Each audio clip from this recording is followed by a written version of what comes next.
Johnny Rotten wanted to come backstage. So for a little prank that we pulled on Johnny was that we all kind of pissed in the beer. Joey Ramone didn't look like a rock star.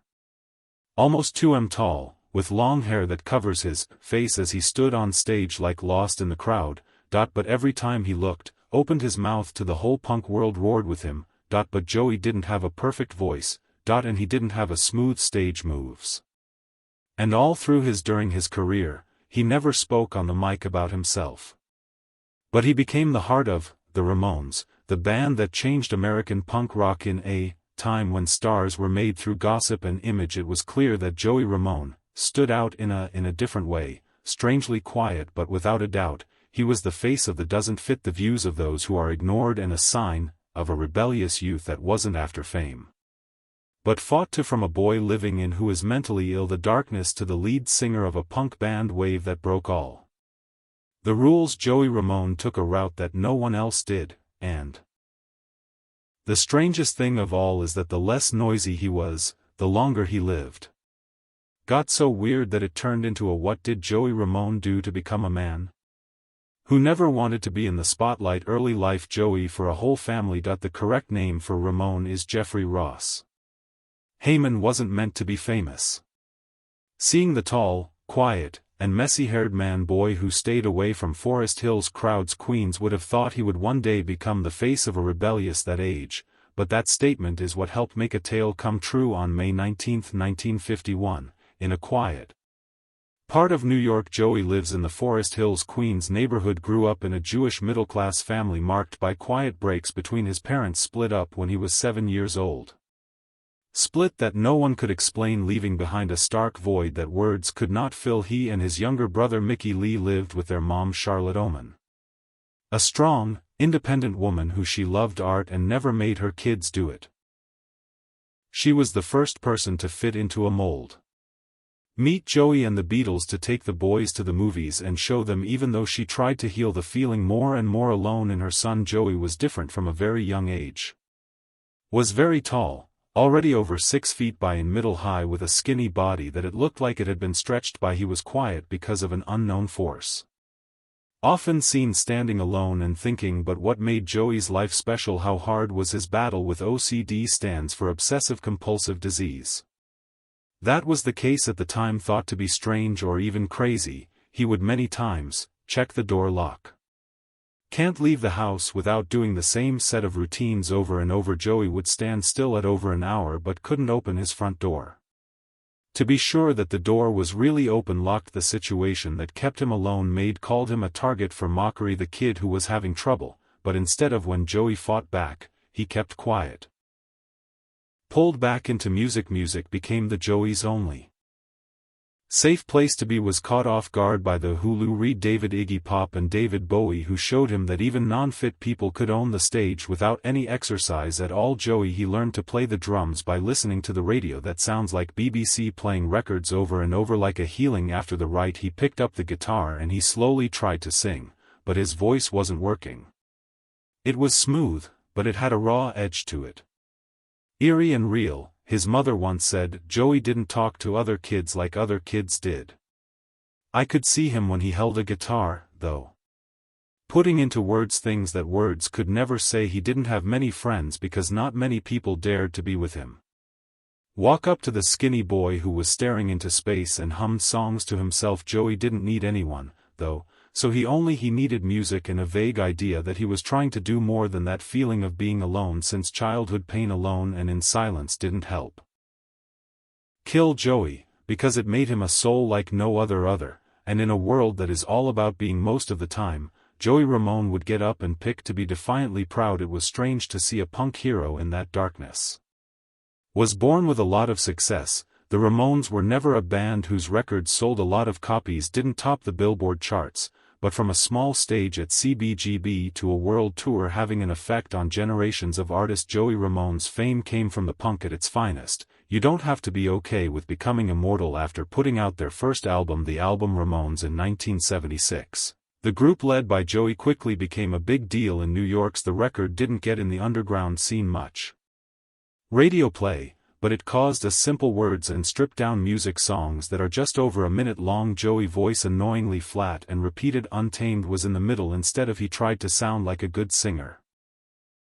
He sang about how he felt, and that millions of people felt deeply moved by honesty. Of young people who feel alone, the Ramones went on tour all the time and brought from New York to Los Angeles, punk rock then on to London and Tokyo. Joey was a Buenos Aires at all of his shows. Sign of hair dropping on his face, shades hardly moved on stage but giving off an odd energy that hasn't been lost yet. Albums like Stay at Home, Rocket to Russia and The Road to Ruin, as well as 1980, The End of the Century. The music created by Phil Spector showed the band's story is changing, but Joey's the voice stayed the same, raw and imperfect. Unwilling to give in while other members came goes or drifts creatively, Joey held, staying true to the original idea of the Ramones, stubbornly refused to care to trends. Over the last 20 years, the Ramones put out more than 20 studio and live CDs, played at more than 2,000 shows, while Joey screams songs on stage about loneliness, anger, and rebellion and the kind of being alone that no one could stand. Name it. It's not a glitch that big bands like Green Day and Pearl Jam, Runic and The Strokes all talk about Joey. As an early reviewer, Ramone often tried to put the Ramones in a category, but they always gone up against a wall. Joey, this meant that he wasn't a typical singer with no flash or charm, aggressive and didn't try to trick the crowd, but it was his silence that made him seem awkward. Truth, and that voice that keeps playing didn't want the moment to end, which he is the only one people trust. Since 1995, Joey's health has been getting worse. But he kept playing even though he had lymphoma, keeping in touch with and recording his many devoted friends even though worsened. He never stopped making music. The Ramones officially formed a year later.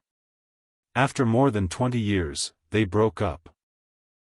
During the whole thing, Joey had never once quit as top singer. When he died in 2001, major news sites like the New York Times, Rolling Stone, BBC, and all of NPR called him the soul of the Ramones, the man who made punk rock popular. The World in 2002, the Ramones were honored in the Rock and Roll Hall of Joey. Ramone's name wasn't just known for fame written there. It was etched into when a street in New York was changed to Joey Ramone Place. We didn't measure progress in terms of sales or trophies.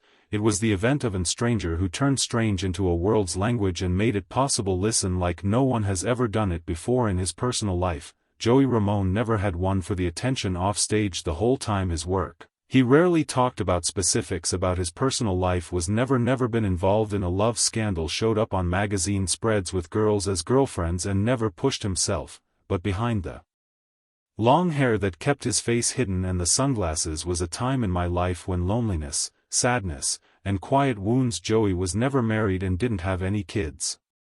Never made any long-term plans known. Part of this are love relationships, because he was very shy and quiet nature, and his harsh OCD stands for obsessive-compulsive disease.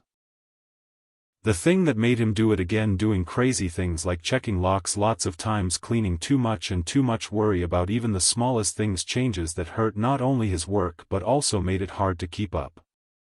Close friend. The most important romantic ties Joey is thought to have a relationship had with Linda Danielle, a woman from the secret art scene in New York. But when Linda left, that love ended badly. Joey and began dating and later got married. Johnny Ramone, who played guitar in the same band. It was the worst thing that could have happened. The worst blow of Joey's life, but he never addressed it in public to those close to him. He knew he would never forgive Johnny, even though the two kept playing together. That pain slowly seeped into Ramones. Many people think the song, the KKK Joey's sneaky jab, was, "Took my baby away." Look at Johnny, whose political views were many times traditional or even extreme for taking his lover, but Joey never said for sure that his brother and a lot of close friends have said it was a wound that never healed outside of love. His life was mostly spent alone. He lived in a place in New York City, either with he spent his time with his mother or by himself. Hearing music, writing songs, reading and dealing with his getting worse. Despite his fame, Joey didn't get sick. Putting together a big management team didn't try to live a fancy life. They always kept close ties with his family, especially his mom Walt Disney and his younger brother Mickey Lee, who wrote the autobiography I Slept with Joey. Ramone will talk about his brother Joey had to deal with a lot of confusion. Singer loved by millions but unable to make real bonds that last. Life is a sign of rebellion but also fear of even the smallest things that upset him every day. In the wild world of punk, Joey was a soul that was quietly troubled and didn't seek love to fill a hole. He had that nothingness as an integral part of himself, and maybe that's what really not like Joey Ramone, who wasn't an artist. Life for the people but being a real person, being heard in strange ways and never trying to hide it. In the last few years, Joey Ramone didn't leave the stage with a big show. Slowly stepped back, but he never went missing in his last years, even though illness hurt his body, he held on to something that no one could ever take: his ethics and consistency in art to loyalty to. After years of unknown, punk came back in 1995. Signs and symptoms: Joey was diagnosed with leukemia, is a dangerous type of blood. He had cancer, he didn't tell anyone. Spoke to the media very little and not at all told anyone but a few people about it, close friends and family. He continued to live in his small room in New York quietly, still writing music while getting treatment. He loves being with his younger brother. When the Ramones, even though they broke up in 1996, it wasn't the end. Was a quiet change that Joey began working on solo pieces with others, friends for a long time like Daniel Ray. His last songs had a different sound. Tone wasn't the raw screams of the 1970s, but of a darker, more eerie kind, as if he were about to leave himself. During his fight with cancer, he wrote music not for theater, but as a way to heal his own soul, the one that had felt alone since childhood. Joey's health got worse in April 2001. He got into New York Presbyterian. In his last days, he stayed in the hospital. Get in touch with his brother Mickey Lee. His mother has been by his side since he was a child, and a small group of close artist friends putting on soft music instead of punk. His family says he sang soothing songs. He was watching YouTube videos in a short time before he took his last. Every breath sounds like a message to the world. Josh Ramone said, "It's time to let go." Died on April 15, 2001, a little more then his death happened a month before his 50th birthday. Wasn't loud, but it sent shock waves all the way through the music world, from really fans of Ramone to younger generations of bands and artists like Billy Joe Armstrong of Eddie V of Pearl Jam and Green Day. All of them paid their respects with deep honor, because Joey wasn't just he is one of the founders of American punk rock. Was someone who didn't believe in tricks and told the truth all the way to the end. And before he died, he finished his "Don't Worry About Me." My first song by myself came out in 2002. It wasn't a big goodbye, but the truthful voice of someone who had lived fully, hurt deeply, and now just it was important for me to say, I didn't give up.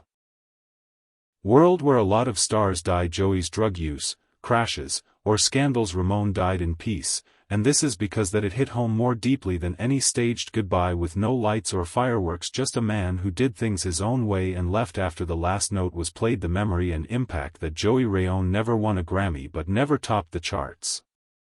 Was never shown to be a real star by establishment media, but after he died, it became clear to everyone that people who change the past never have to stand out in the press for his whole. Through his work, Joey helped form American punk rock from the ground up. Next to the Ramones, he took apart the old ideals of old-school rock musicians, showed off their technical prowess, did too much, and looked for reviewers agree that Joey's music is good. Only 3 sounds to get the idea across, and deeply moving songs like Blitz Creek. Sheena is a bop. I Want to Be Sedated. Judy, the punk rock singer, is a punk. It's true that they are beautiful, but reached the souls of those who were looked over. Doesn't fit the worried, angry. Joey wasn't willing to give in. Usually a great voice, but like if it was Bob Dylan or Lou Reed, it was his flawed voice that became famous because it was really strange and daring, and without fear he sang like it was the only way to survive. And in a world that is becoming more, was obsessed with voices that were fake and helped people who listen think they weren't. Joey's impact alone went a long way. Bands besides the Ramones, like Nirvana, Soundgarden by Green Day, and The Offspring, Pearl Jam, Rancid, and Bad Religion were all named. Taking ideas from the Ramones and Joey as the ideals he held dear as an artist, represented simplicity, honesty, and defiance, and refusing to give in became the base for whole waves of alternative rock, garage rock, and the return of that post-punk visually Joey Ramone turned into a fashion star who is tall and thin, putting dark hair over his face and a jacket. A pair of that picture will always be remembered in even tattoos, vinyl toys, and he wore street clothes that showed off the beauty of having the guts to stand up for what you believe in front of everyone and say, I'm not like anyone else, and I don't have to be. 2003, New York City became an official city called a part of East Village Joey Ramone Place, not far from where the Ramones played. They used to play at CBGB so many times, the street sign was stolen by fans that the city had to put it in. A strange gift that is higher than usual. People used to think this man was weird, but now the whole city is proud of those who learn about the impact of punk. Joey Ramone doesn't live in places of fame, rooms, sheds, and the hands of kids with guitars they don't know how to play, but still think they can write a song that Joey didn't just stand for, he stood for the right to be through music. Show yourself, the strength of the outsiders, the voice of people who don't fit in this world but won't let it eat you up. Joey Ramone wasn't that kind of artist. Studio work or media efforts have shaped him. Didn't have any fancy stage skills, didn't live in a giant dollhouse, and wasn't honored all over the world during all his life, but just like the songs he helped make, Joey simple, raw, and imperfect Ramone existed, that much is certain. He screamed alone in today's world. A loud but empty world, the heart of a band that never tried to be famous but changed the course of rock history from the outside. Million people who couldn't speak up but did say what they want to say, and by that unfiltered weirdness that Joey left behind something that no award could ever beat. Dedicated to his true self at all times, he was never called an A-lister. Joey Ramone's name is still linked to fame. On the walls of thousands of bedrooms, youths who love punk, on a street sign in New York City, in every cover song that was played more by younger people, and in every moment when someone is lost or feels weird of place comes across a Ramone song and less alone. Johnny Ramone left this world the way he came. Lived in peace and quiet without any show but with a sound that will never go away, a voice that hasn't won any awards and never will. Took the place of a man who never tried to be well known but turned into a tale.